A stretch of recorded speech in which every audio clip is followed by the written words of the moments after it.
Hello and happy weekend, everybody. Hope you had a good Friday yesterday, and looking forward to a nice Easter Sunday, Easter Monday, or any other religious occasions you're celebrating, or just having a great weekend in general. I just wanted to quickly share two quick quotes, kind of the good, the bad. Hopefully, things don't turn ugly, but it already kind of is. The first one is from last Sunday by the Surgeon General in the U.S. It's like, I don't understand, why the Surgeon General? Like, why the war? Why do you have to be a Surgeon General for whatever? And he was on Fox News, and in its interview he said, this is going to be the hardest and saddest week for most Americans' lives, quite frankly. This is where it gets interesting.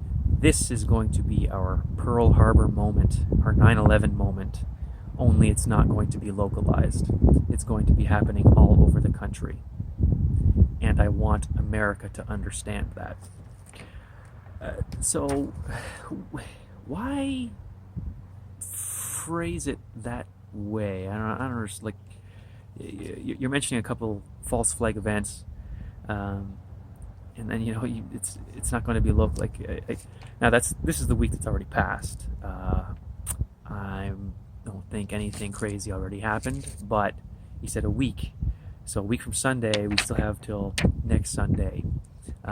Hopefully nothing comes of that, and it could just be the way he's phrasing it to fester up the fear and all of that stuff. But it's just interesting, the false flag events, and then finishing. And I want America to understand that. 9/11, you can see all the measures that happened after that, being so recently. But a little fun fact that I just learned about Pearl Harbor is that martial law was initiated locally, just in Hawaii. So when he was like, it's not going to be localized, it's going to be all over the country. It's just one of those things to throw out there. Okay, and then a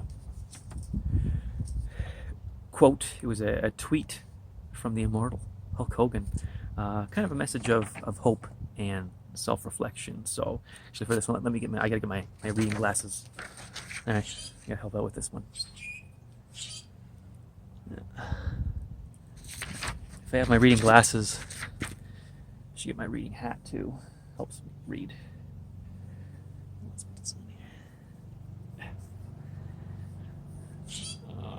I have this pre-tied. Kind of looks terrible. It's not too bad though. I think it's all right. All right, let's give this a read.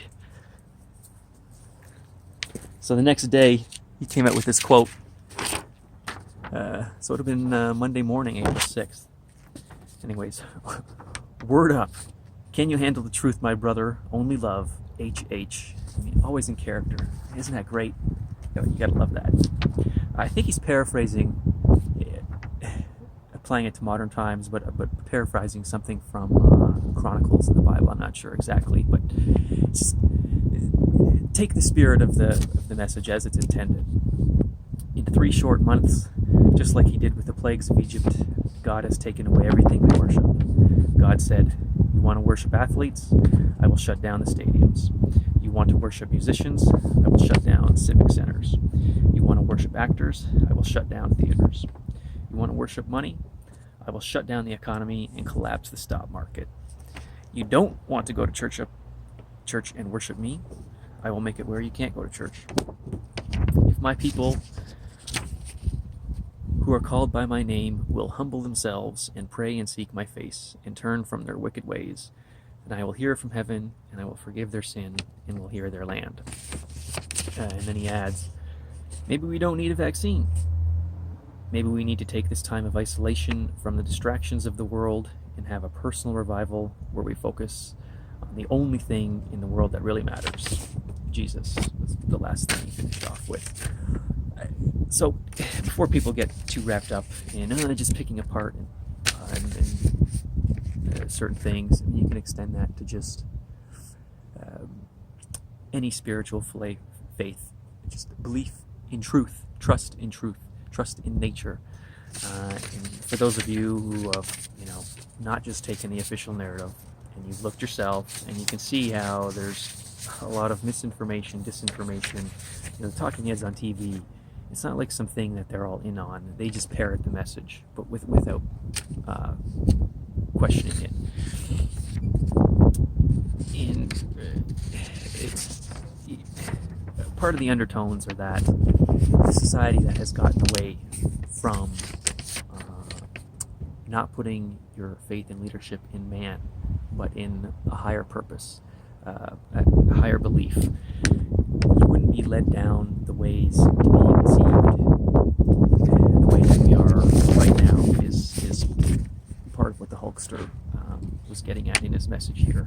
And then, of course, all the specific, you put so much time and attention and energy into all these little material things you worship, and then see how it can just be taken away. But when you put your faith in, love and family and God or a higher spiritual force, those things can't be taken away. Anyways, on that note, once again, happy Easter, everybody, and have a great weekend.